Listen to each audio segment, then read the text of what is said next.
The aim of this project is to share the memory laboratory. Not only books can be sources of history information, but also people. A series of intergenerational activities has been designed in order to help the students involved, after a previous training, to enrich themselves with the knowledge of the old people that participate in the workshops, and vice versa.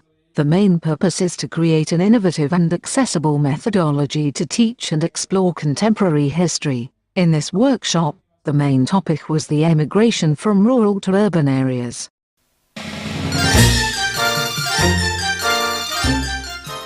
After the Spanish Civil War, Spaniards began migrating to cities, looking for jobs and the comfort of modern life. The opening of Spain's borders in the 1960s also meant that the country became less hospitable to agriculture, forcing rural farmers to abandon their crops and relocate to the nation's major cities. The strong industrialization process that Spain experienced along the mid-20th century led to thousands of Spaniards to emigrate to major cities and abroad. This movement to the cities increased the population of large cities, depopulating the small villages. These moves from the countryside to the city led the urban population to experience a tremendous growth and had several consequences: the surge of a new working population, agrarian to industrial, the transformation of the housing model in the cities, a new working class, skilled workers with a higher social level, with steady work and access to housing, a rise of the middle classes, some important developments, moral change, customs and political culture. Many people living in villages thought that the cities could give them opportunities they could not find in the countryside. Therefore, the rural population decided to leave their villages in order to obtain economic resources, education or training. Many people were underdeveloped and did not have the necessary resources to live. Some did not even have the means to feed their children. Immigrants were often low-skilled workers in the industrial sector, and the number of emigrant women was much lower than men, although many of them came with their families. The positive consequences, both in the country and in the city, were a reduction in unemployment and poverty, the improvement of the techniques used in agricultural activities, population pressure decreased in the countryside relative to the scarcity of resources, rejuvenation of the population in cities and higher living standards. Negative consequences were the reduction of the vitality of the population in the country, since most people moving to cities were young people, imbalances of population by age and sex, the jurisdiction of the city's population at work by reducing the standard of living of peasants and farm workers, a growing marginalization of the population and a tendency to increase prices, uneven wages for immigrants, because they would always accept lower wages, declining public revenues, separation of individuals from their families. The emigrants not only changed their place of residence but also their profession, and other social, cultural and environmental aspects of their lives. Rural exodus. Most migrants came from a short distance. When the distance is very large, there is a predominantly male emigration. Only the rural migrates from far villages tend to establish a permanent housing in the big cities. In rural exodus predominates the young population. Those born in cities tend to migrate less than those born in rural areas.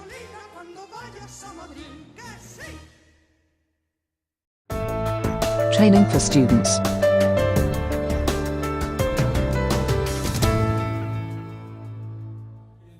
The main objectives of the training for students are to upgrade students' competencies and skills, learning special software, to improve students' knowledge and understanding, to support the intergenerational relations, to support the social inclusion of older citizens through the laboratories and storytelling experiences with younger people, creating a common memory, to design some practical case examples as a part of the training curricula for further implementation of laboratories of memories, to train students for increasing their ability for being controvert and strong in their ability to fight for truth. The methodology has merged three elements: a storytelling methodology for the design and management of activities, laboratories, involving older persons and young people, a set of storyboarding training techniques, and an online platform, LAND, for the virtualization and online sharing of common memories. An online Moodle training program has been developed, https://iRemember.moodlecloud.com. All its modules are available in English, Portuguese, Spanish, Italian, Armenian and Romanian. Some suggestions of good practices to help the interviewer to be more efficient during the interviews. 1. Always come prepared to capture and record the story, either through audio or simply by writing things down. Previous permission for recording should always be issued. 2. Always assume the speaker wants to share emotions and a personal, touching story. Avoid preparing the interview as if it was a small talk. 3. If the speaker begins to shy away from emotion, give the individual some time, but try to refocus him or her by saying, "It is clear this is an emotional matter for you, but here's a beautiful and important story. Can you stay with it and say a little more, please?" If the speaker is clearly not willing, never force the issue. 4. Allow silence to be a friend if emotion is in a shared memory. Let silence sit in the air. A speaker often needs a moment or two to allow connection to a memory. 5. If the speaker is spending too much time on small talk or general conversation, do not be afraid to steer him or her back onto an important focus by using prompts. 6. Always try to move the speaker from general points to detail. Ask for more detail if the speaker begins to move on from an interesting scene or moment in the story. The more detail the better. Ask for the sights, sounds, smells, emotions, finer descriptions of interesting parts of the shared memory. 7. Encourage the speaker to talk about his personal emotions and memories, and without focusing excessively on others' stories. 8. Other than introductions and 1 or 2 polite exchanges, resist the temptation to place the focus on your own life, or your own emotional reactions to a story or a theme you recognize. This is the speaker's story, they must be central to the process.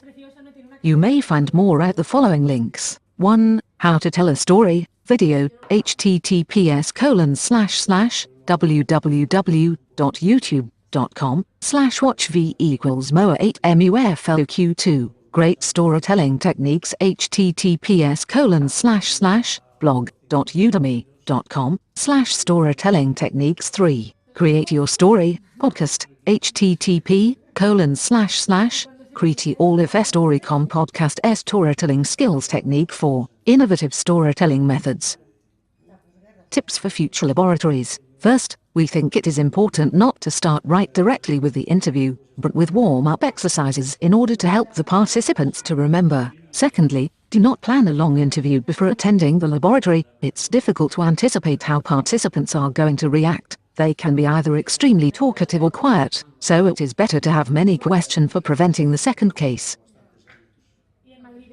Finally, it is interesting to close the conversation asking each of them for an advice for the young generations and, more important, to do an evaluation of the session that has taken place, how they liked it and how they felt. At the end of the interview, the students reached mainly 2 conclusions. They all agreed that the 40s were the last decade. There have been a civil war between 1936 and 1939, so it was to be expected that they mentioned such years, but, as they said, the post-war period was the worst one due to the fact that they had almost nothing to eat, a piece of bread, orange peel or, if they were lucky, lentils. They all agree that childhood nowadays is better than theirs. According to them, children have more opportunities now and quality of life has improved. The laboratory worked to perfection. We didn't play in the end all the materials that were prepared because the participants were very participative, so it was decided that the video and the song would do as an introduction and we moved forward to the interview. Each participant received a certificate.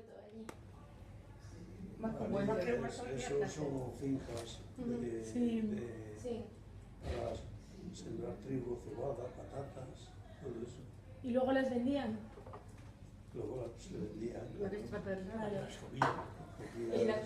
They were really very proud and grateful to students for the interesting and emotional chat they have had. Once the laboratory was finished, teachers and students had a meeting to comment and evaluate the session. The students were so happy and enthusiastic with such emotional experience that they decided to organize more laboratories. Teachers acknowledged students for the empathy demonstrated during the laboratory.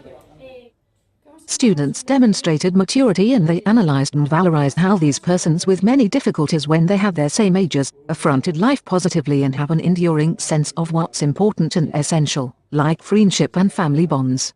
The students pointed out that the laboratory provides an opportunity for both to learn new skills, gives them and the older adult a sense of purpose, helps students to understand and later accept their own aging, invigorates and energizes older adults, reduces the isolation of older adults, helps keep stories and history alive.